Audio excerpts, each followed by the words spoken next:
આજે વિદ્યાર્થી કાર્યકર્તાઓ દ્વારા રાજકોટના જિલ્લા શિક્ષણ અધિકારીની કચેરીનો અમે ઘેરાવ કર્યો હતો અને ઢાંકણીની અંદર પાણી ભરી અને જિલ્લા શિક્ષણ અધિકારીને સોંપ્યા હતા. કારણ કે ગઈકાલે જાહેર રજા હોવા છતાંય રાજકોટની મોટાભાગની ખાનગી શાળાઓ ચાલુ હતી.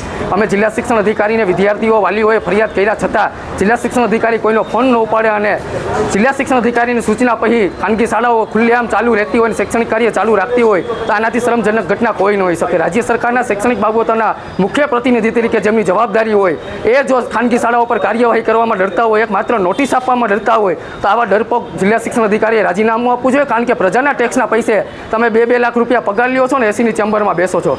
તમે એક નાની એવી નિયમ વિરુદ્ધ કાર્યવાહી કરવામાં ડરતા હોય તો આવા જિલ્લા શિક્ષણ અધિકારી છેલ્લા 5 મહિનાથી રાજકોટના વિદ્યાર્થીઓને ઘોર અન્યાય કરી રહ્યા છે. ભૂતકાળમાં અમે જ્યારે વિદ્યાર્થીઓની બાબતોમાં વાલીઓ સાથે રજૂઆત કરવા જઈએ ત્યારે જિલ્લા શિક્ષણ અધિકારીનું વલણ જાણે પોતે ખાનગી શાળાના મંડળના મહામંત્રી હોય તે રીતના વલણ દર્શાવે છે. આજે એમની કચેરીનું નામ ખાનગી શાળા સંચાલકના મહામંત્રીનું કાર્યાલય એવું અમે નામે આપ્યું છે અને આવનારા સમયની અંદર જો કોઈ પણ જાતની નક્કર કાર્યવાહી સ્કૂલો પર નહીં કરીએ તો શિક્ષણ મંત્રીને રજૂઆત કરનાર છે.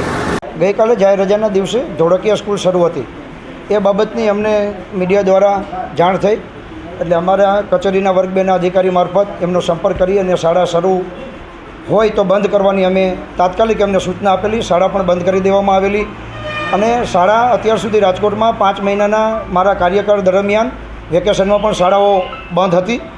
મને રજૂઆત જ્યારે મળી છે, આની અગાઉ પણ એકવાર રજૂઆત મળી હતી ત્યારે અમે શાળા બંધ કરાવેલી હતી.